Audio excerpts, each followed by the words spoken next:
Years later, after injuries tarnished his promising football career, Jack Adkisson, out of work, newly married, and with a baby on the way, entered the world of professional wrestling. He created the evil character of Nazi sympathizer Fritz von Erich. Known as the Master of the Iron Claw, Fritz took great joy in pummeling his opponents and taunting the ringside fans.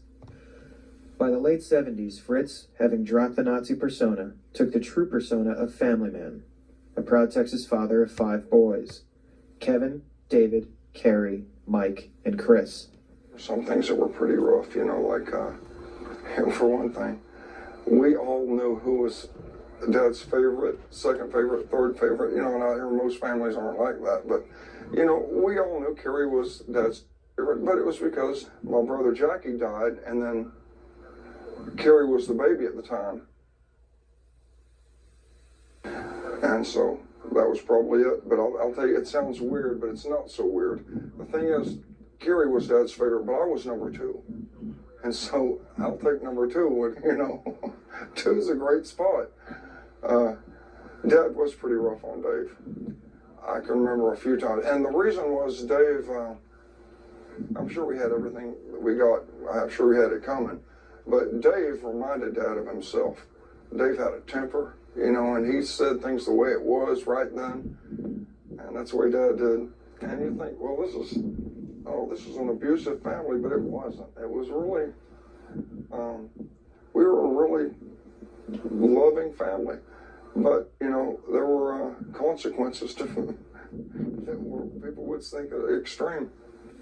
His 3 oldest boys, Kevin, David, and Kerry, were star athletes at Lake Dallas High School, and by the late 70s were learning the ropes of the business that made their dad famous. In the coming years, Fritz and his boys would usher in a new decade and a new era in the Dallas territory that would leave an indelible mark on the history of the wrestling business. With the help of Booker Gary Hart and later Ken Mantell, Dallas would become a hotbed for young wrestling talent. The addition of a young filmmaker and a media veteran would spawn an internationally syndicated television show, the first of its kind, making its young stars known around the world in a way never thought possible. When we started out wrestling, it was in the Sportatorium on Fridays, and it was on the Northside Coliseum on this Monday night. Their opponents, Texans all, who point up that if you don't have a triple threat, you have 3 who are threats. Kevin, David, and 1/2 of the newly crowned World Tag Team Championships, Kerry von Erich. So we moved from Northside Coliseum to the Will Rogers Coliseum in Fort Worth, which held about 15,000 people. And we're filling it up too. 4 or 5 major booking offices existed. What was a booking office? A booking office was a large city in an area that contacted wrestlers from around the nation, around the world, to come and wrestle out of this booking office. All of these promoters would call the office and talk with the matchmaker to get their cards for the following week. I always refer to wrestling like the mafia. Promoters were like the Costa Nostra. They have their own bond and their own set of rules. They had, this is their territory, this is their town. You don't come into my town without making arrangements, or, you get special permission. What a booking office wanted to control was enough towns that they could supply their talent with dates that they would make enough money that they would stay around. And they had, like I said, Fritz, Dorothy Moore, and the McLemore family had Dallas, Fort Worth, and El Paso. It wasn't called World Class then. It was just the regional wrestling promotion, and the television was called Main Event Wrestling every Saturday night. Beautiful Will Rogers Complex in Fort Worth. This is Championship Sports. 2 hours of ringside excitement featuring the world's greatest professional wrestlers. The Monday night deal was in Will Rogers Coliseum, and we taped the program there. And it was basically put in the can and shown then on Channel 11 out of Fort Worth on Saturday night from 10 to 11:30, and then later expanded to 2 hours from 10 to midnight. Welcome to Big Time Wrestling here at Will Rogers Complex. World Class, when it was established, was the invention of a guy by the name of Mickey Grant. Mickey and I were at KVIL Radio. Mickey was 20 years old. Right. Yeah, 20 years old. He was a gopher. But at that time, Channel 11 was going up on the satellite, and so the local show was going to become a regional and semi-national show in itself. From Montague County, Texas, 230 pounds, Johnny Menzel.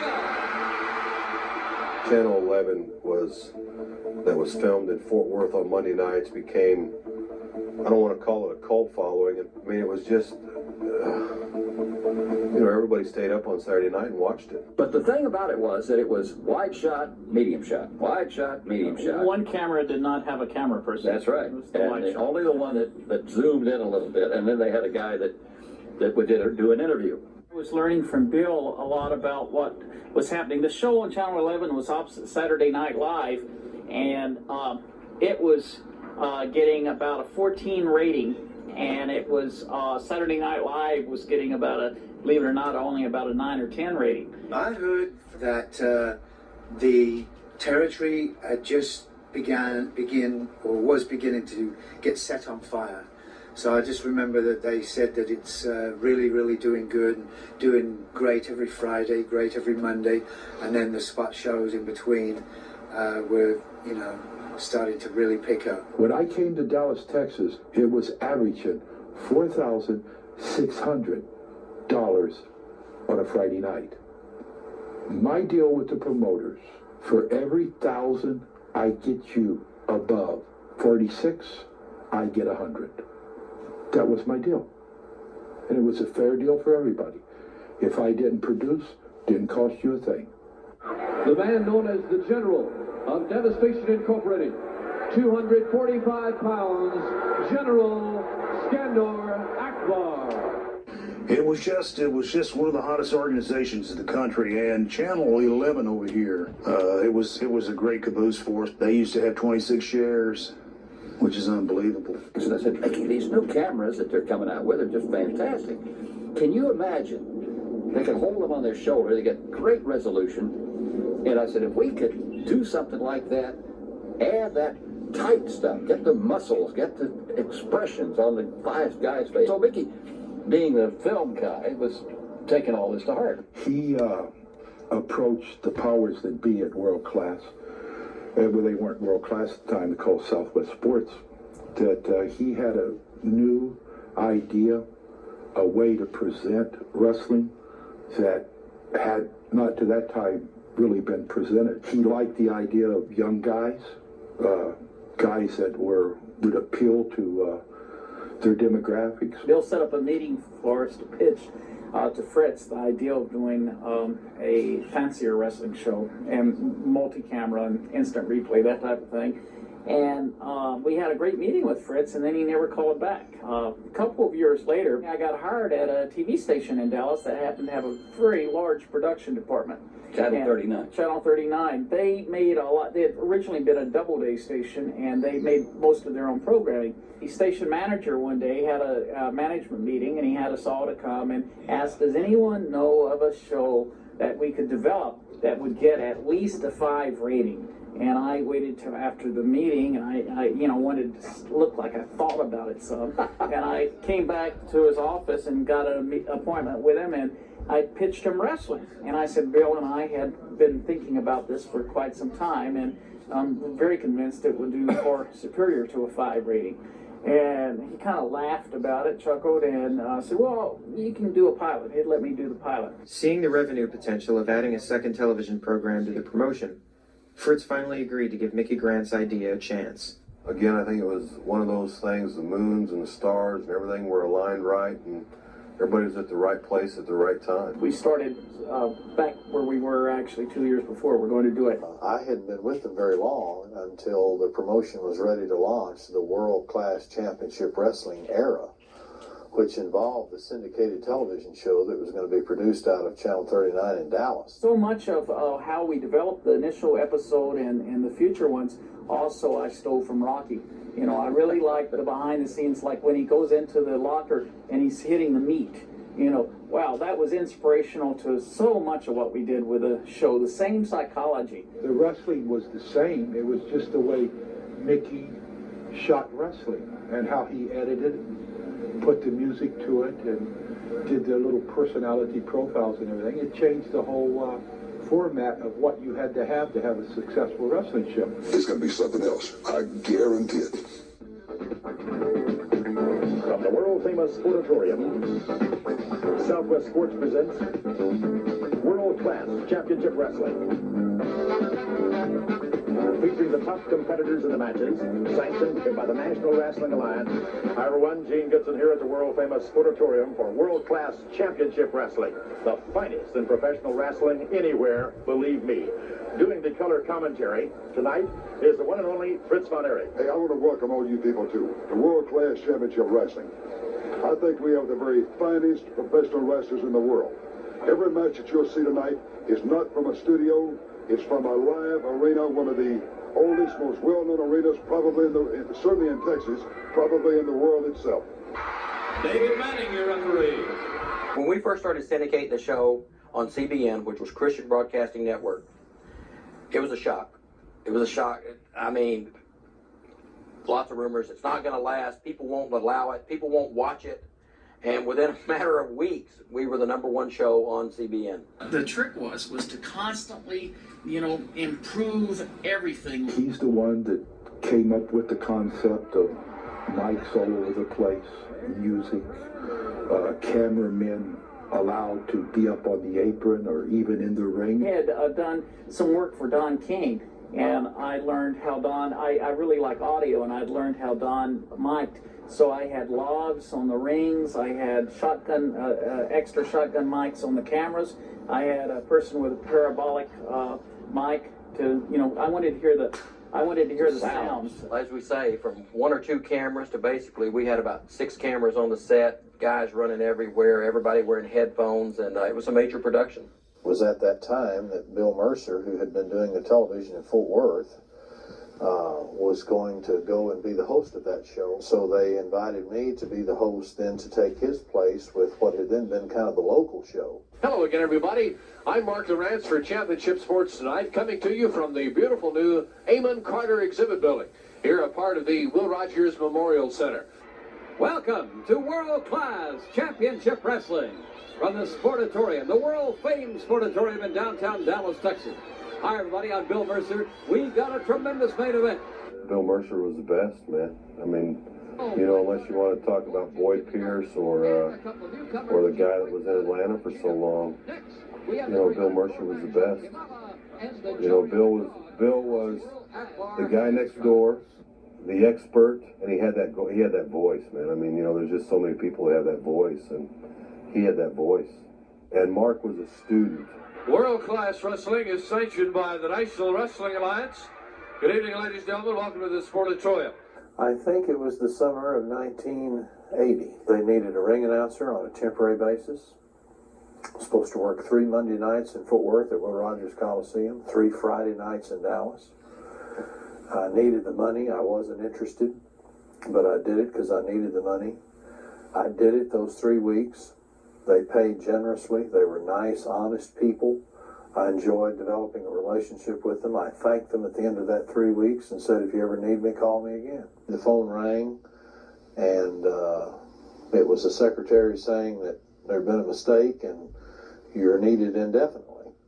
So I don't know whatever happened to the guy I was substituting, if he ever existed or if he flew the coop, but I just stayed with it. As it began to develop, I could look back and see where the pieces of the puzzle were being put together when I was just new and getting to know the ropes. The way it would work every week, in the beginning of the week, I would meet with Keith Mitchell or Harrison Gillum, and we would go over basically the format of the show.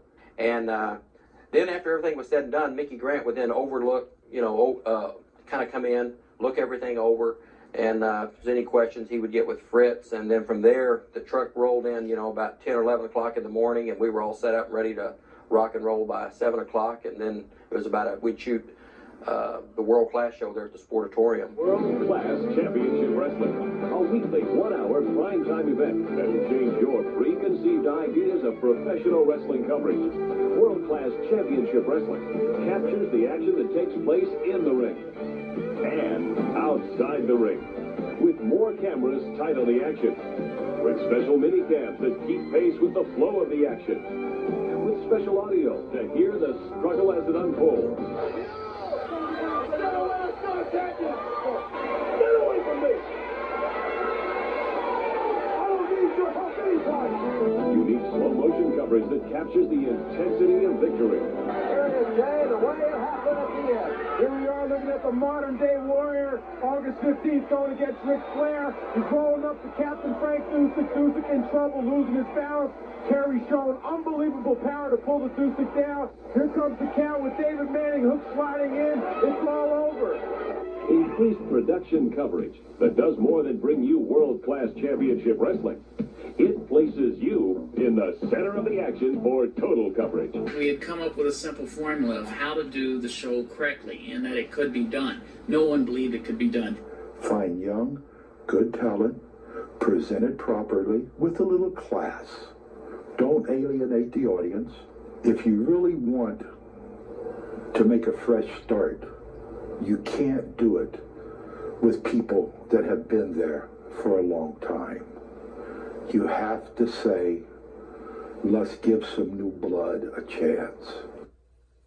Coming up here in the very near future, my son Kevin, my oldest boy, Kevin Von Erich. Kevin started first, then David started, then Kerry started, then Mike started. David and Kevin revitalized what wrestling has become now. I mean, it was two young kids that grew up in the shadow of their dad out in North Texas on a farm. Both of them were great athletes, and they both were crazy as loons. Kevin, I mean, he came on the scene.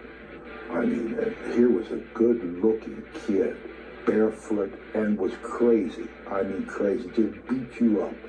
I mean, Kevin didn't care.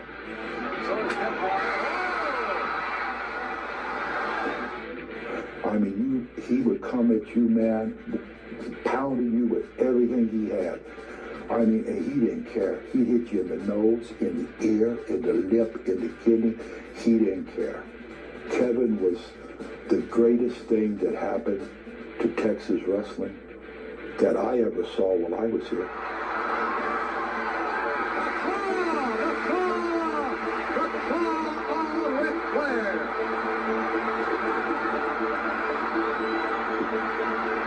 David Von Erich has had the sleep hold. David Von Erich now has the claw. David Von Erich, the epitome of Fritz Von Erich. What he portrayed in the ring was really important, and that person he portrayed in the ring was deep down himself. He was a young guy, very successful in wrestling. I mean, David was the main event in St. Louis.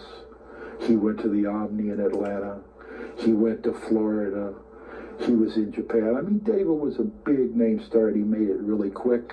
David Von Erich has beaten the world champion! And a lot of guys didn't like that. And a lot of guys said, if he wasn't Fritz's son, he would have never made it. That's a lie. David would have made it no matter whose son he was. Kerry Von Erich and Kamala coming up. Kerry, David Von Erich has put the claw on him and you have body slammed him. What about this one? I slammed Kamala and I wanted my $10,000. He said the match wasn't sanctioned. Well, tonight it's sanctioned.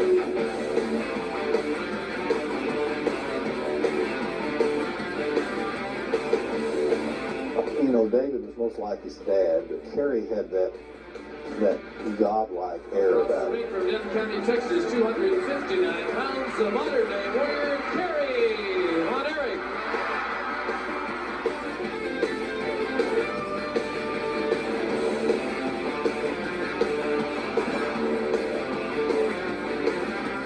He really drew the following.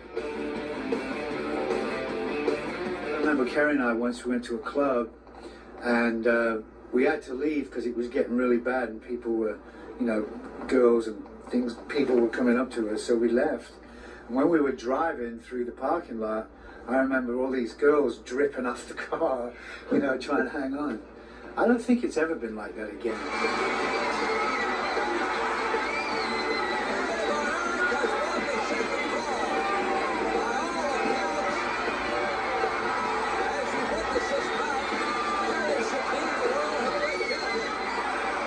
With three sons quickly becoming stars in the business and 2 weekly television programs showcasing their talent, Fritz decided to retire from the ring in 1982 and focus on the long-term success of his sons and the promotion. His next step was to replenish the talent roster with more young faces. Ready to fight again is gentleman Chris Adams and your old nemesis, the Mongols, around again. Different territories back then, the promoters had a rap between them, and it was good, and they used to send their talent. And before I knew it, I was driving to Dallas. Chris Adams gaining some revenge. I'm here to make a formal challenge to you, okay? Yeah.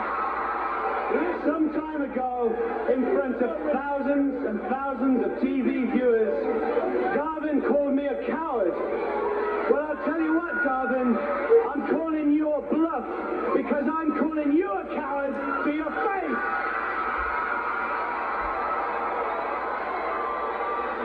And if you're not a coward, why don't you wrestle me? And put up your belt. The guys, would everybody like to see him put up his belt? Let's see what a man you are, Garvin. That's my challenge to you.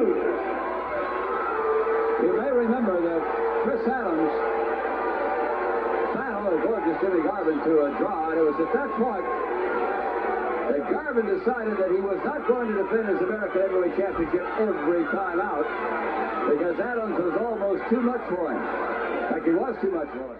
The fashion plate of wrestling from Miami. That's gorgeous Jimmy Garvin. Taking a look at another of his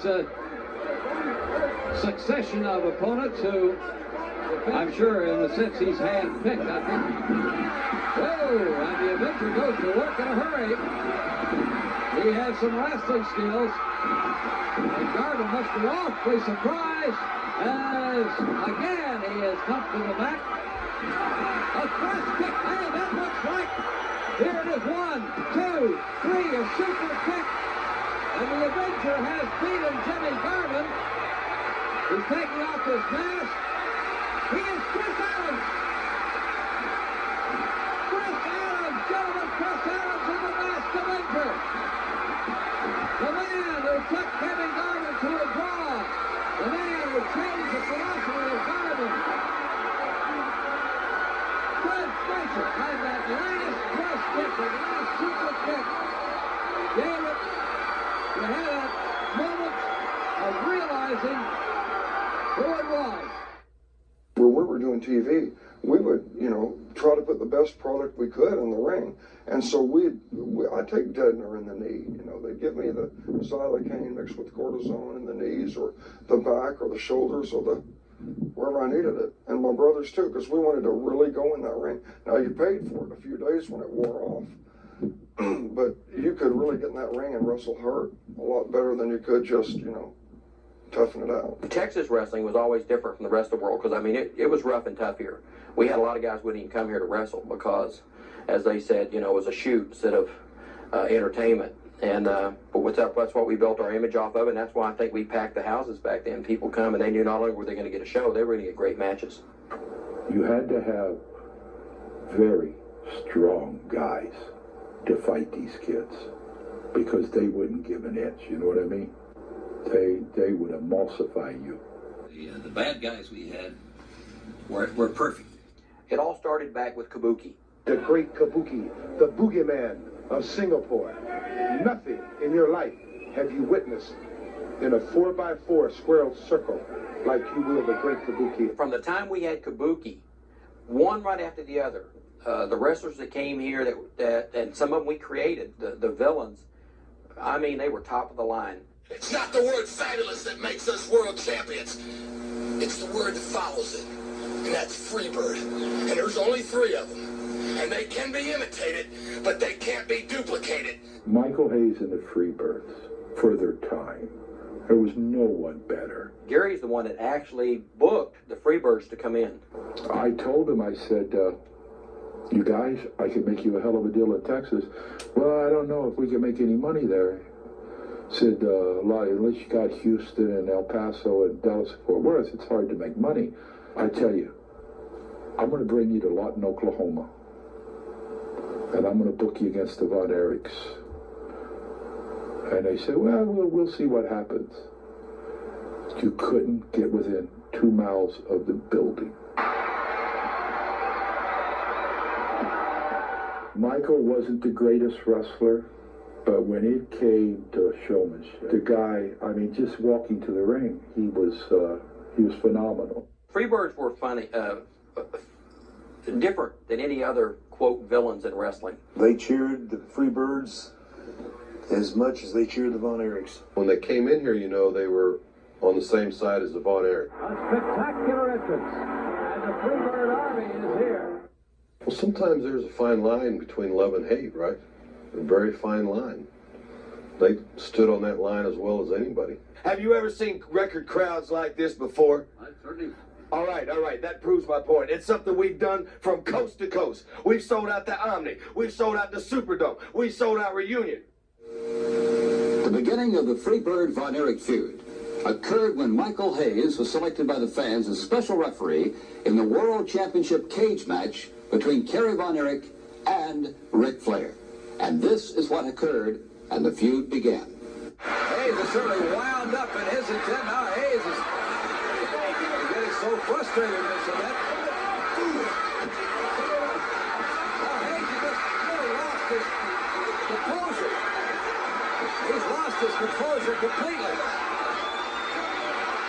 He wants Kerry to get around, put the pin on Flair.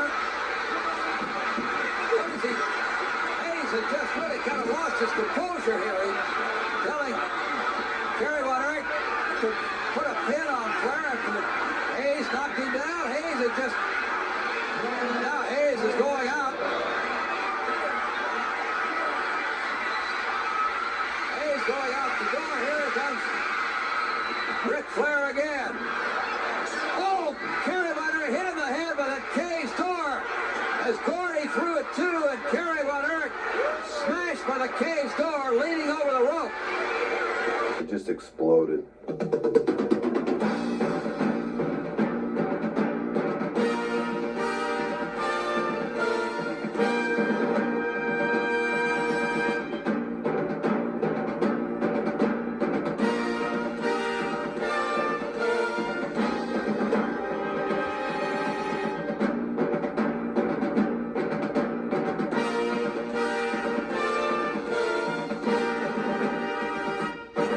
We did a show from the most primitive location possible, the most un-high-tech location possible, and it went worldwide.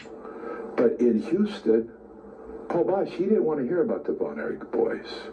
The Funks, they didn't want to hear about the Von Erich boys. Say, man, you would like to use the Von Erichs Thursday night in Amarillo? Oh, we've got something else. We've got something else. But as time went by, and KTVT and World Class was in Amarillo week after week, pretty soon they were calling me. Channel 11 started getting into more and more areas. And then when we got on Channel 39 and we started syndicating the show, well, all of these other promoters all of a sudden wanted us to book the Von Erichs into their area. Everybody was making money. It was pretty crazy back then. The stardom factor was almost like it was when you went to Japan. And, you know, again, like when you go to Japan, you're instantly noticed because you're bigger than everybody else. Over the years, Fritz run a tight ship. The one thing I wish we could have done more was had more employees, because the day I went to work for World Class Wrestling, it was doing, you know, good business. But it wasn't a multi-million-dollar business, but it was doing good business, and there was about 4 employees. The day I left, or I should say, not when I left, but in the 84, 85, 86, when we were doing multi-millions of money in wrestling and souvenirs and TV, there was 8 employees. But the budget, 5,000 an episode, and we were not just national, we were worldwide. No one at network television could conceive of doing something like that. I can remember Kenny once in a while making trips with him to Dallas, riding down there with him, and him saying, you know, they syndicated another 10 shows this week. That has us up to 48 or 52 shows. This was the most amazing thing. Every week we'd come in and see more little dots on the map where the show was going. Now we're here. Now we're here. Look at our list now. Now it's on Toupee, you know. In 9 months, the show was on in over 85 stations in 25 countries. Kerry went to New York. They sold out. And even though they had their local stars, when Kerry came to the ring, every sign was Kerry Von Erich, Kerry, Kerry, Kerry, Kerry. People in St. Louis, like you, had a chance to see them in Chicago. They would go to Kill Auditorium, put their name on the card, they sold out. They didn't have to be in the main event. 3 of the Von Erichs and I were the top 4 television celebrities in Israel. I kind of resented being number 4. We found out our TV rating was so high, and I mean, in other people's backyard, we're like I say, New York, our ratings were higher than theirs in New York. We were drawing a bigger rating in New York than Vince was with his local shows. And it was pretty obvious. We had the stars of the future. We had the show of the future. We would hammer our main event constantly from the start. Hi, everybody. I'm Bill Mercer. We've got a tremendous main event. It features Mike Von Erich and gentleman Chris Adams against Michael Hayes and his partner Buddy Roberts. We would do what's called quarter-hour maintenance in radio, where you make the audience flow the way Arbitron worked, make a chunk of audience in your first 15 minutes flow in the second 15 minutes, and then they count it as double for the rating points, the way the math worked. The kind of ratings that World Class was getting back then was like 13s and 14s. I remember those things kind of happening and knowing that, man, we are going to go big time. I went out mainly at night so I wouldn't be recognized. Used to go grocery shopping at 3 o'clock in the morning.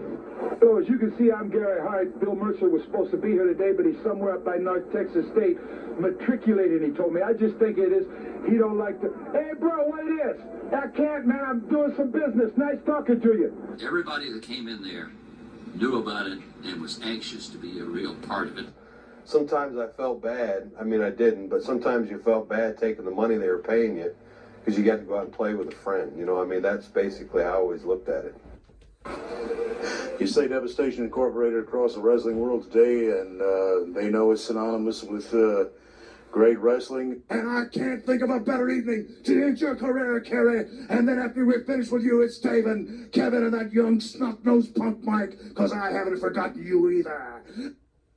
From the jungles of Uganda, represented by General Akbar from Devastation Incorporated, Kamala the Ugandan Giant. The missing link of Devastation Incorporated, where General Skander Akbar is the boss, the Super Destroyers. People loved it.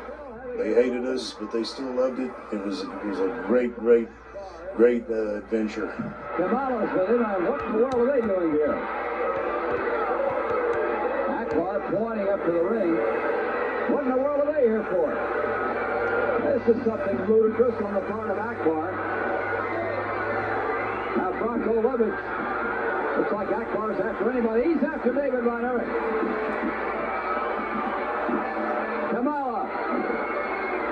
Kamala attacking David Von Erich. Watch out, there's David Von Erich, that's the claw of Kamala. David Von Erich coming off the ropes. Kamala, out of that iron fist of David Von Erich. Kamala puts David down, and David comes back and has Kamala on his knees, and nobody puts Kamala down. David Von Erich has clawed Kamala. Famed Sportatorium, the most famous wrestling arena in the world. Remember when Iceman Keith Parsons was so tragically burned by Akbar, Skandor Akbar the man? Well, now Akbar has this strange aberration, the missing link, teaming up with his Super D's. The missing link, the Super D's. A 6-man tag team event against the famed and wonderful Kerry Von Erich, the Iceman King Parsons, and gentleman Chris Adams. Our main event, the six-man tag team. That's when wrestling really turned the corner. And people saw, yeah, we don't have to use these guys. It's been around for 30 years. Japanese would come to see Dallas and tell the taxi drivers they want to see the Sportatorium. By the beginning of 1983, World Class was becoming one of the hottest regions in the NWA.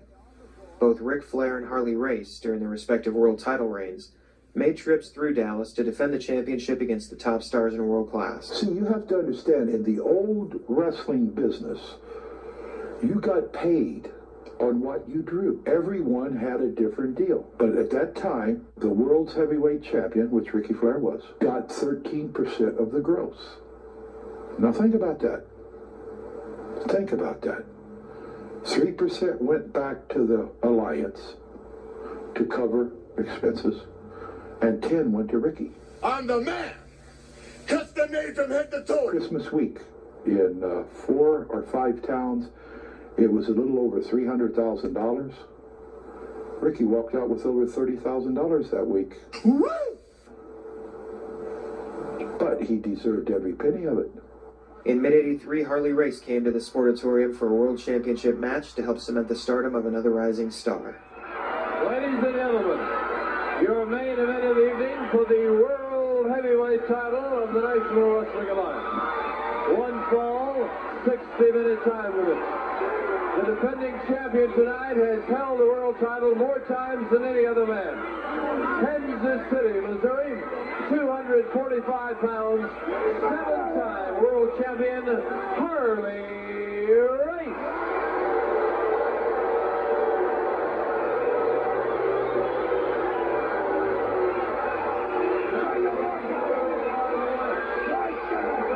Missouri, 225 pounds, welcome the Iceman King Parsons. Iceman, he came here to Texas trying to make a reputation on the Freebirds. He made a big mistake. We warned him. Keep your nose out of our business, and he did not. This is why we snipped his hair. The scissors are not enough. Wait, what's this? Well, what are you showing this for, Lawrence? Hey. Now, this is ridiculous, man. This is humiliating. Why they got to show that again? Hey, the man should have been man enough to accept it when we told him to keep his nose out of our business. You think you're Mr. T, don't you? Well, I'll tell you what, after the match and the reunion, your name is going to be Mr. B, and that stands for bald. The cream comes off, the hair comes off, Daddy. One fall, 30-minute time limit, a special stipulation. The loser of this match will lose his hair.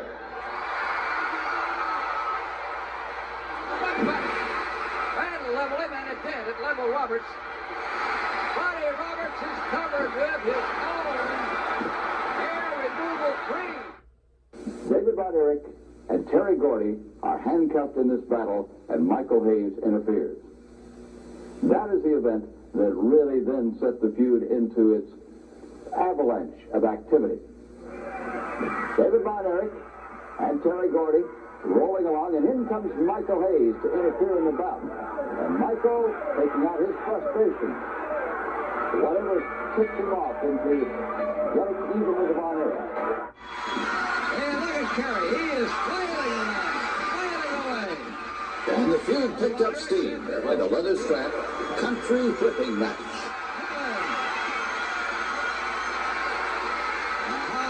The speedster Kerry Von Erich, Kevin Von Erich, and he is ripping and tearing. Gordy wrapped up, not across the lower abdomen. That is a soft place. Michael Hayes getting a few shots in.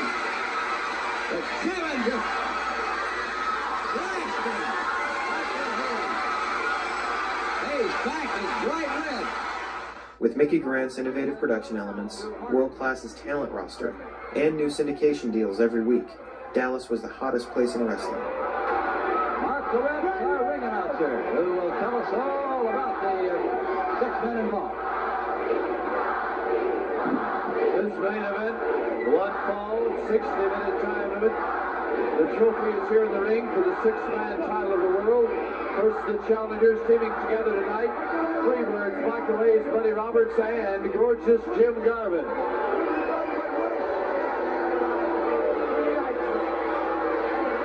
League champions, brothers, working as a team from Denton County, Texas, Kerry, David, Kevin, Von Erich. Everything was on fire here. I mean, you know, the kids were just, they were hot. Kevin on top of Gordon, Jimmy Garvin, 1, 2, 3, and the Von Erichs beat the Freebirds and won.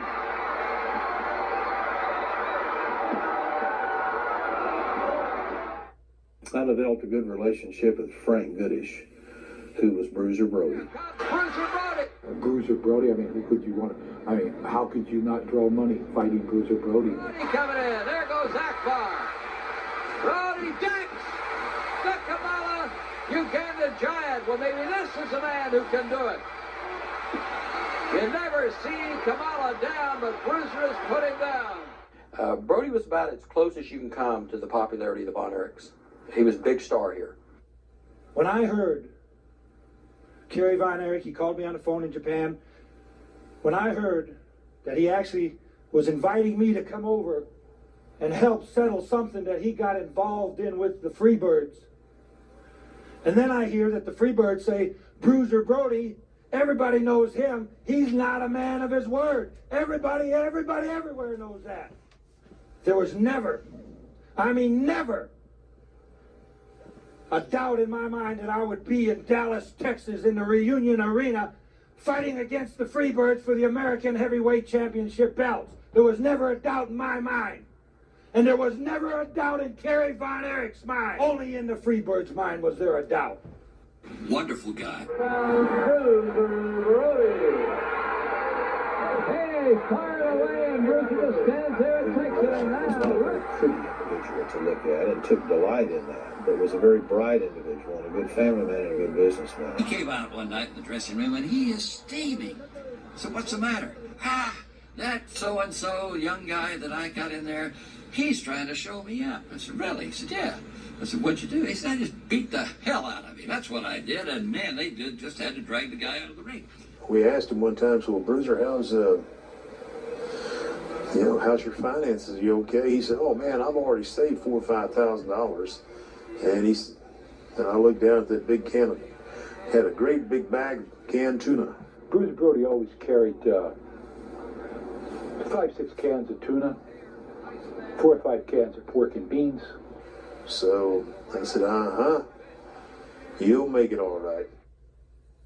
With their expanding audience, World Class was able to leave the Sportatorium in the Will Rogers Coliseum and put on holiday events called Star Wars at the 18,000-seat Reunion Arena.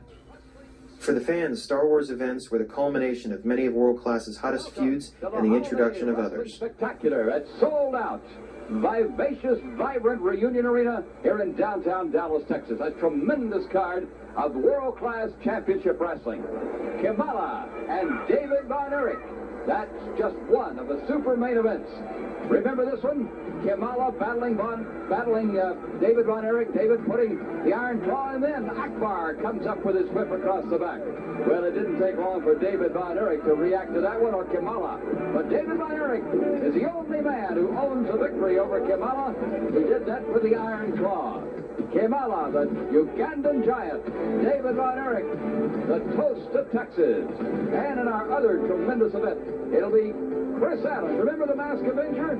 He had to come as this to gain a victory over gorgeous Jimmy Garvin. And then we found out the Mask Avenger was the one and only, the man from Stratford-on-Avon, England, Chris Adams, who will have a shot at that American Heavyweight Championship with Sunshine, the former valet of gorgeous Jimmy Garvin, in his corner. And the American Heavyweight Champion, gorgeous Jimmy Garvin, will be battling with Precious in his corner. This tremendous world-class championship wrestling. And coming up next, it'll be Terry Gordy and Kevin Von Erich. We go to the Reunion Arena on Thanksgiving. my family really liked this. Thanksgiving, Christmas Eve, and New Year's Eve. Now, Fritz was a very logical guy. He says, well, you open the presents in the morning. What are you going to do in the afternoon? And he was right. Nobody ever had anything scheduled for Christmas afternoon except wrestling. Every one of those at Reunion Arena we filled out. 20,000 people every time. World-class championship wrestling. Wrestling Star Wars here at Reunion Arena. Sold out. But if you persist to interfere in the general's business, you're going to get a beating, and you're going to get punishment like you've never received in your entire wrestling career. I don't only want to win the titles. Look at this, sucker. And it's all going to start back tonight. Akbar, Super D's, you all mine. And of course, he's upholding, as all these brothers have said, the honor of the Von Erich family, starting with Fritz. I'll be right to Kevin, David, and Kerry. Here's Mike. Well, more needs to be said, but just a fabulous hello and the best of luck during his career for the man from Denton County, Texas, continuing the great Von Erich legend, 215 pounds, Michael Von Erich.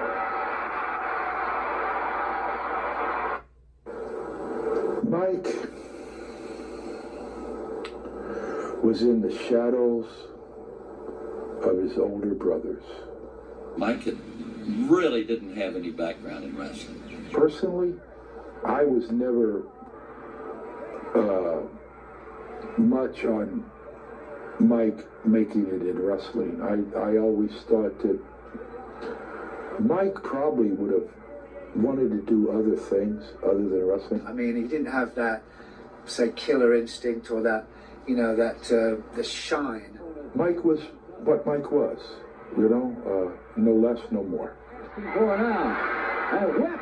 Oh, that's using an object. Oh, now Michael Von Erich got it turned upside down. 3. Akbar lost his concentration. Came up right on the body. And Michael Von Erich wins. War of the feuds to the Von Erichs and the Freebirds. Off the top rope. Kevin Von Erich beats Kerry Vardy. Kevin Von Erich flying off the top rope. And here comes Buddy Roberts. And there goes Buddy. Kevin after him. Buddy Roberts coming in the ring. Now, Gordy has a cowboy boot and slams Kevin in the head. Slams Kevin in the head again across the side of the head. Gordy slamming Kevin across the side of the head. Buddy Roberts coming in.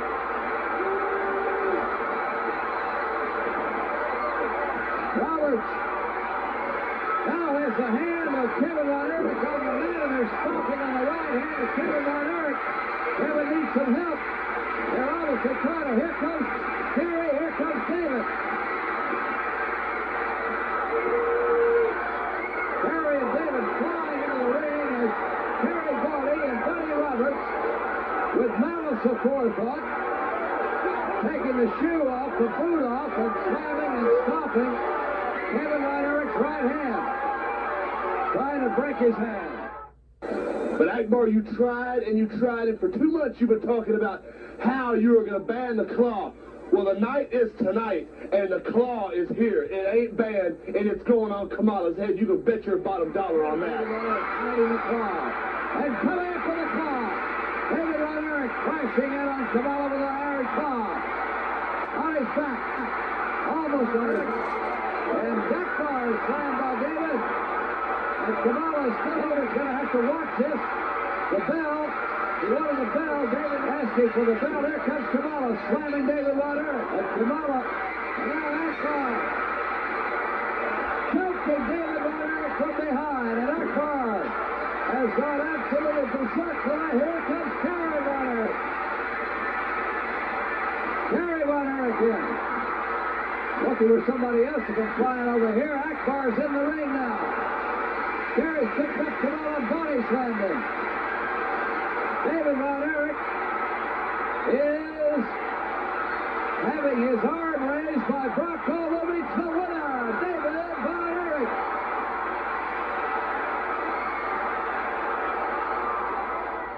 From Kerry Von Erich, Thanksgiving Day cage match in Reunion Arena. Kerry Von Erich and Michael Hayes, and the loser had to leave Texas. Kerry is shaken.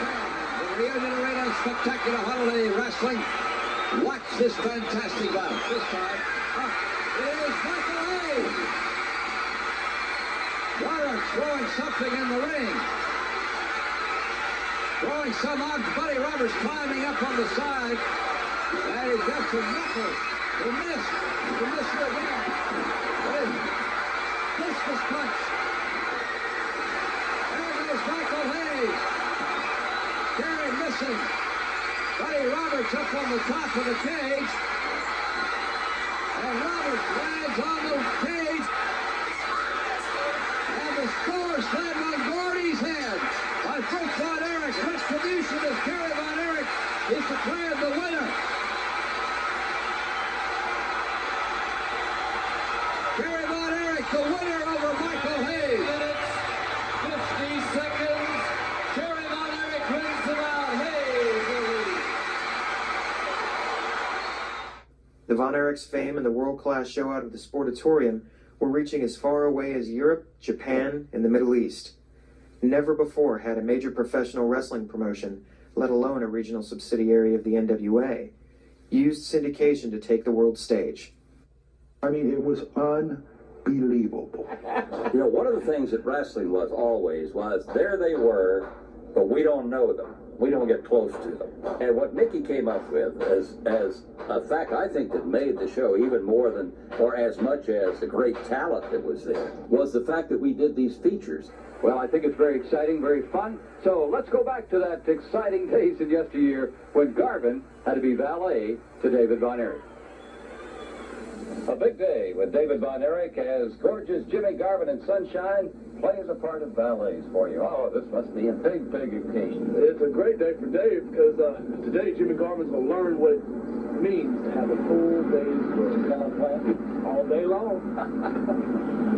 Well, Von Erich, let's get the thing started, man. Let's get the thing started. I want you to know right now I'm not going to be enjoying myself. Okay, let's start it off by you getting out of the car. Okay, I'm out of the car. Now, what do you want me to do? I'm out of the car. Let me tell you one thing. Let's get one thing straight right now. The only reason I'm here, Von Erich, is because my lawyer told me I had to be here, okay? Because if I wasn't here, I couldn't wrestle nowhere in the United States. Do you understand me, Von Erich? I understand you well enough, Garvin. You stand in my face again, I'll knock you down. What do you want? I want you to get out of my way, open the door for Bill Mercer, my valet, and meet me behind the house in the back porch. Open the door. I see you in the back porch. You open the door for Mr. Bill Mercer. I know it's some kind of joke with you, Von Erich. Walk is harder. I don't want to walk, Von Erich. I don't want to walk. You think this is some kind of joke? I can tell right now that this ain't going to work out at all. I can tell right now. Walk, walk, walk is hot. I don't want to walk. Walk. I can't believe I'm doing this. I can't how degrading anything happened to be out here on this place in the hot sun, digging post holes like some kind of blue-collar worker, man.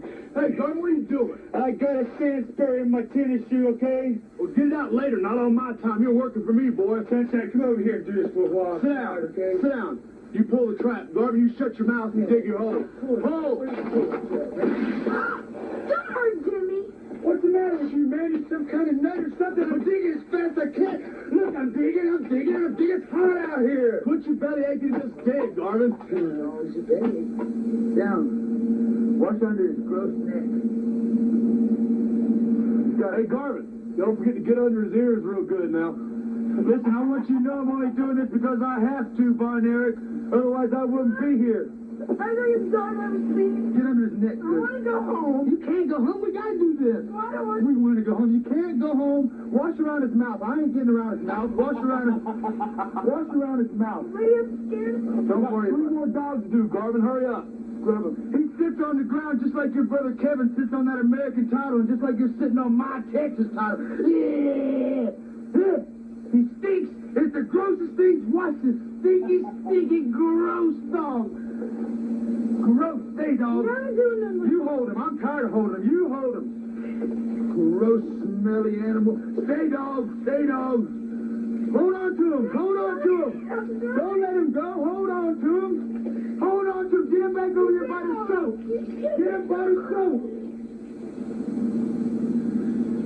Is this the bale of hay we're supposed to move? There's so many bales of hay around here, I don't know which one we're supposed to move. Jimmy, I don't know. You don't know if this is it or not? I don't know. Yeah, let's move it anyway. This says here he is. We'll ask him. Ask him right now. Hey, is this the bale you want me to move or what, Von Erich? I want you to move all of those down to the big tree in the middle of the field. I grab one in there. Let's move this on. Hey! Corbin, well, tonight I'm not moving the truck. I can't put it on the truck with you moving it. You ain't putting on the truck, you're walking it down there. I tell you, I don't know how much more of this I'm going to be able to take, sunshine.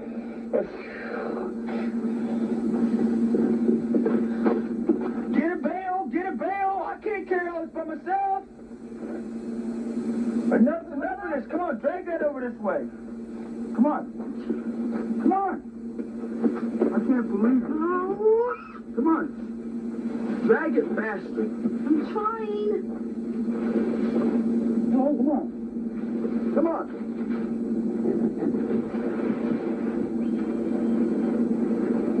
Pull it. You know, David, I'm surprised Garvin hasn't refused to do anything. He's complained a lot, but he's doing these things you want him to do. He really had no choice. He lost. He had to do it. That's where it goes. This old bar that you got him in here now to clean up, this thing must be 100 years old. Where is this? We used to store hay out here in the granddad's old barn. Listen to me and listen to the good man. Look, I've done everything that you've asked me to do, okay? I've dug the post holes. I've washed the dogs. I give up my car to you when I first got here. I'm not going to clean up this old barn, man, on that television right there. These cameras are going to have to go, if you know what I mean. I don't mind doing it because I realize I got to do it or I can't wrestle in the United States no more. But I'm not going to do it. I'm not cleaning this poor excuse for a barn on those television cameras. Do you understand me, Von Erich? You're going to do it, Gordon, because you lost. You're going to do it. Hey! By 1984, David Von Erich had established himself as the breakout star in world class. The NWA had a board of directors who chose their world heavyweight champion. David's strong work ethic and talent in front of the microphone had gained their attention. Rumors were circulating that David was in line to take the championship from Ric Flair at a May event at Texas Stadium. And then I remember it was, in fact, an hour before daybreak. I learned at 11 o'clock on a Friday morning. David. Oh boy, that was a bad day. David died. It was about 3 o'clock in the morning. My phone actually rang at my house. And my wife at that time answered the phone, and she handed it to me, and it was Joe Higuchi from All Japan Pro Wrestling in Japan. And I'll never forget, I got on the phone, I said hello, and the exact words were, David Manning, this is Joe Higuchi, All Japan Pro Wrestling. David Von Erich dead. I'm thinking, okay, this is a prank call. And I'm like, okay, who is this? And he said, this is Joe Higuchi, All Japan Pro Wrestling, David Von Erich dead. And I remember, I still thought it was a prank. And so I'm looking at the clock and I'm thinking, okay, I said, okay, Joe, I will call you back. I remember I was home that day and I was in Charlotte, and Bill Apter called us early in the morning. It seems like bad news is always real early in the morning. And he said, Gary, did you hear the news? And I said, no, man, what news? You know, I thought it was somebody had booked a big card or something like that. And he said, I hate to be the one to tell you, but they found David dead in his hotel room in Japan. I called back All Japan Pro Wrestling's office, and I don't remember who answered, but I asked for Joe Higuchi, and he got on the phone, and I said, Joe, this is David Manning. So what's going on? He said, this morning we find David Von Erich dead. And so I was trying to get the details, and they really didn't know what all had happened, and they were still trying to find out, but they knew he was dead. And so I told, he said, okay, now we call his wife. And this was how blunt they were. And I was like, no. I said, I will take care of it from here. I want to, you call me back, I will handle everything, and I'll get back with you in a couple hours. So I hung up, and at that time, Fritz was building his home in Edom, Texas. And he and Doris were basically living out of a motorhome. They had a real nice motor coach. And it sat on about 150 acres. And I'm thinking to myself, you know, what do I do from here? I did not want, we had a lot of connections back then. I did not want, you know, some sheriff or some highway patrol driving up and telling Fritz this. So I actually got in my car, I got dressed, got in my car, and I drove. It was about an hour and a half drive, which I drove in probably at close to an hour. And I'll never forget, I pulled in, you had to go down a winding dirt road. And when I pulled up in front of the motor coach, it was just coming daylight. I don't know what time, but it was just daybreak. And when I looked in the front window of the motor coach, Fritz was making coffee. And so I got out, and he met me at the door. And when he opened the door, his exact words were, "Which one?" And I said, "Fritz, I've prayed about this all the way down here. I really don't know how to say this." He said, "Just say it." I said, "Can we sit down?" He said, "Just say it." And I said, "I got a call from Joe Higuchi this morning, and they said David Von Erich's dead." And Fritz kind of backed up, and he sat down on the couch there in the room, and I walked in, and he said, "Are you sure?" And I said, "Fritz, they called." I said, I even called back to verify it was the right people and that the message was true." And Fritz sat there, and he didn't start to cry. I noticed he kept looking back towards the bedroom, and I knew what he was thinking, that he was going to have to tell Doris this. So he said, "What happened?" And I said, "Fritz, I have no details." I said, "It's been 3 hours since they called." I said, "Why don't you let me," back then, there wasn't cell phones.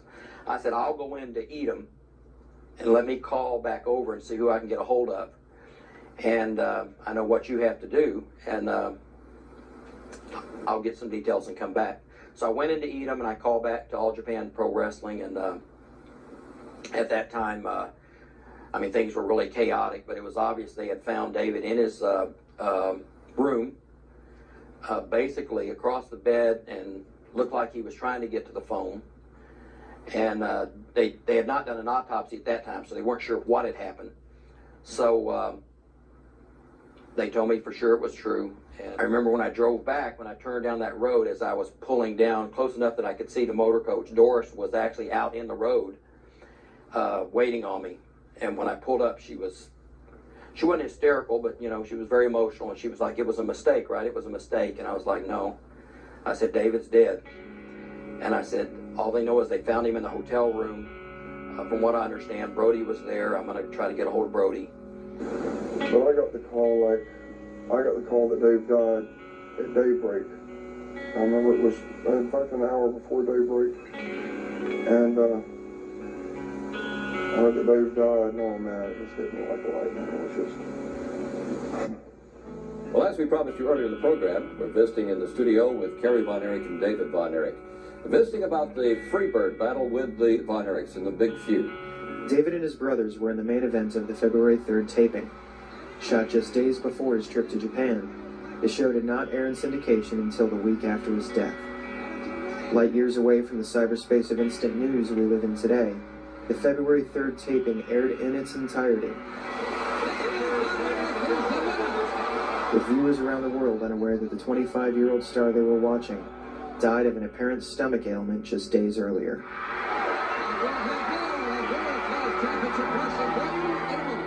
Following the taping of this program, David Von Erich went on a wrestling tour of Japan.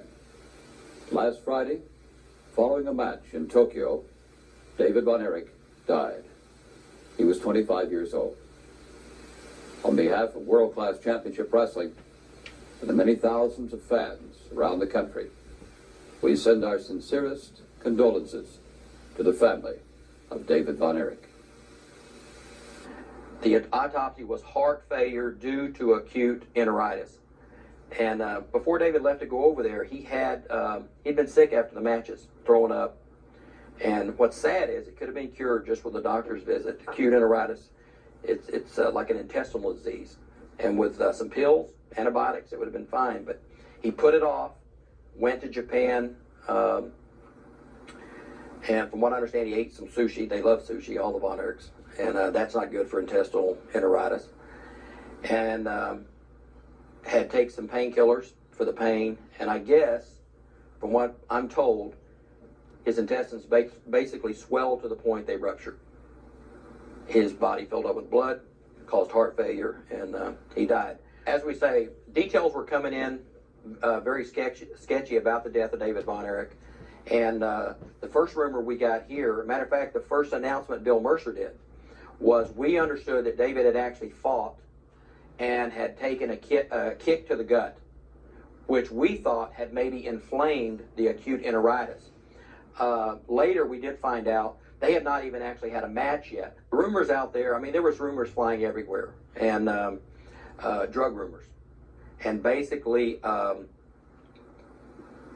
Bruiser Brody was a very good friend of mine, a business friend and a close friend. Brody was one of the first people to David Von Erich in the room. What actually happened was they all had to take a bus. And so they were waiting on David for the bus. Someone went up to the room. That's when they found him. Brody was the first one into the room. And Wild Bill Irwin, who was wrestling for us, was another one. And they found David. I don't remember what prescription drug was there. There was a prescription drug, but like I say, he was taking a painkiller. His stomach had been hurting a lot while he was still here in the States. I have no doubt, after talking to Brody, yes, David Von Erich did have some painkillers in him, but autopsies don't lie.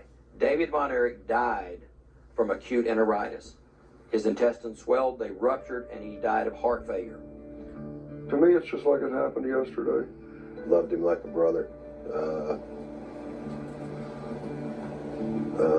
God, there's so many good things I could tell you about David. Just one of those good guys, man. Just, you know, God needed some help up there for some reason and took David's the only reason he left.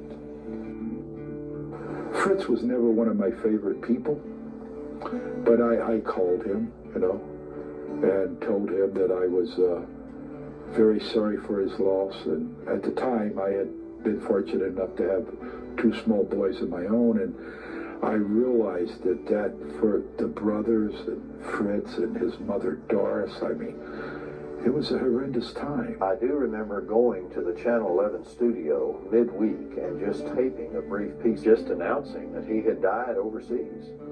And I remember just being a very brief piece, and it preceded, I think, the telecast of the wrestling show on Channel 11 that Saturday night.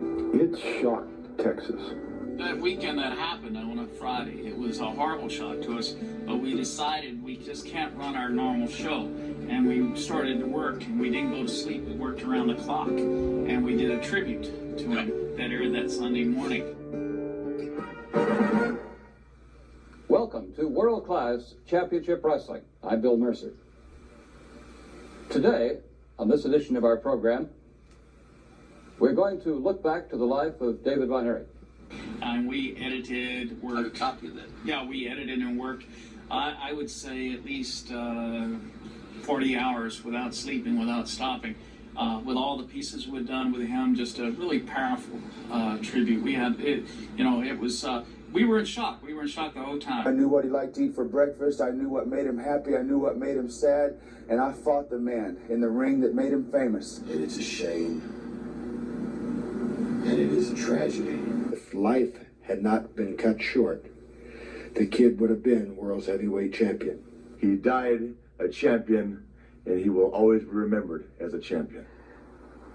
It was hard. I remember, it was like shock, actually. I mean, I sometimes wonder if his death would have happened here, would it have been different? It's like he left, and he went away to Japan, and he never came back. And most of us never saw his body again. At the funeral, we had a picture of him. We had a picture in his cowboy outfit on his ranch, and we had a picture of him in his wrestling attire. I've made a lot of mistakes raising my children, Bill, like I'm sure other people have. One mistake I didn't make. I kicked their tails when they needed kicking. When I told them something, that's the way it was. But I loved them to death. And I used to worry about making sissies out of them, because to this day, if I want to grab that Kevin or that Kerry or that David and hug and kiss them, man, nobody ever called me a sissy. I don't think they will for that. The outpouring around the nation and around the world. We knew David was popular. We knew the Von Erichs were popular. Were you even surprised at this tremendous outpouring of real sympathy that came and memorial to David? Bill, I was surprised with the numbers of the flowers. You know, everything in this area, from North Dallas to Louisville to Denton, there wasn't a flower left. Mm-hmm. They all sent them for David, and yes, I was surprised at the turnout. The funeral was out in the Denton area, and we were expecting maybe 500 people. Literally, we don't know how many, 3,000-4,000 people showed up at the actual funeral home. It was packed. People were standing outside. They had to put speakers outside where people could hear the service. We got in the car, they loaded up the casket, and they had to drive from there out to Grove Cemetery. And so when we actually got on the highway, and as you know, anyone that's ever been part of a funeral procession, what happens is, everybody stays in a line, they stop traffic. That's if you're on a city road, or if you're inside the city. When you get on the highway, they can't do that. We were amazed when we got on the highway there at 35, going south in Denton. When we first got on, there was a motorcycle cop, had all the traffic blocked. We got on the highway. We stayed in order. At every entrance to the highway, there was a motorcycle cop or a squad car blocking that entrance. And it was like that all the way through Denton, all the way through Coppell, all the way through Dallas, until we got over to the cemetery.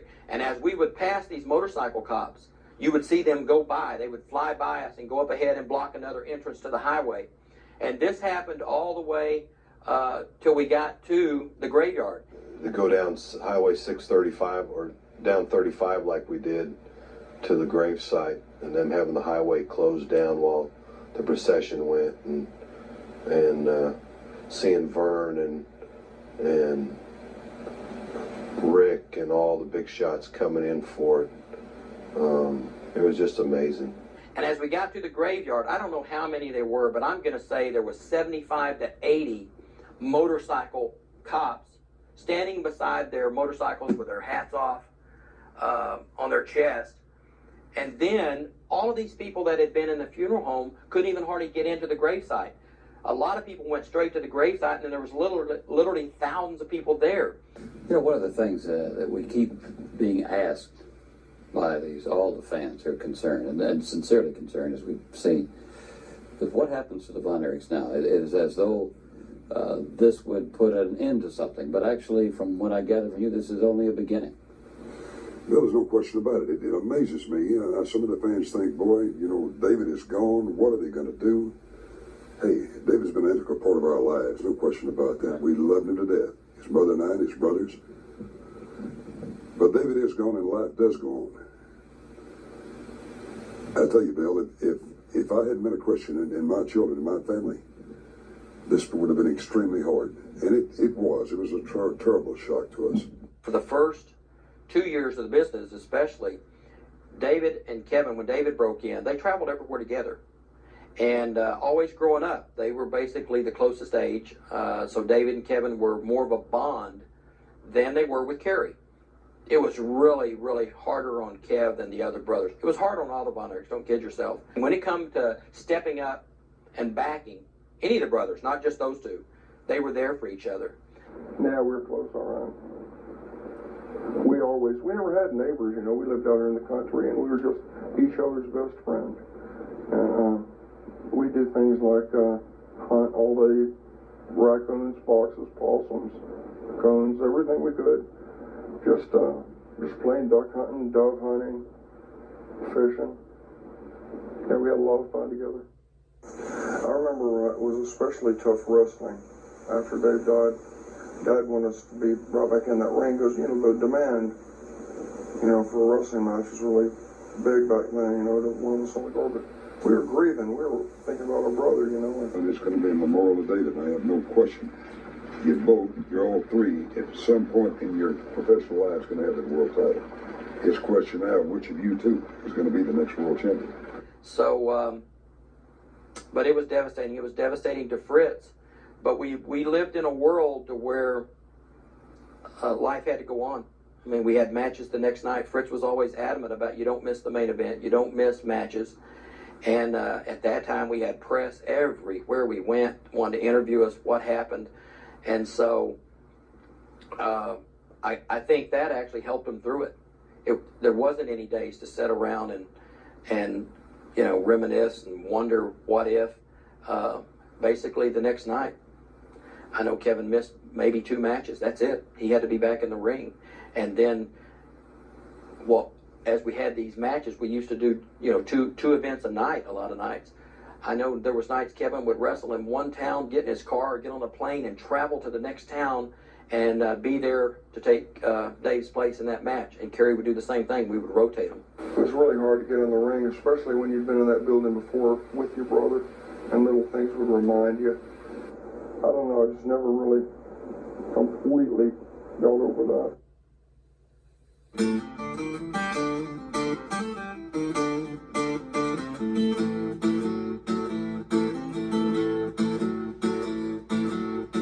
Hello there, my old friend. Not so long ago, it was still the end. We played outside in the pouring rain. On our way up the road, starting over again. You're living our dreams, oh, you on top. My mind is aching, Lord, it won't stop. That's how it happened, living life by the drop.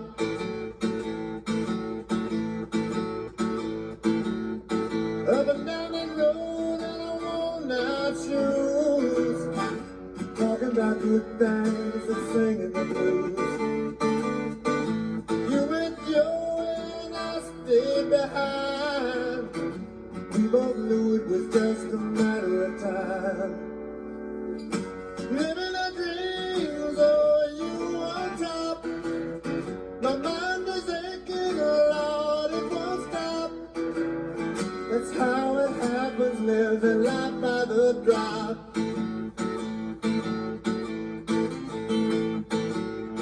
That's how it happened, living life by the drop.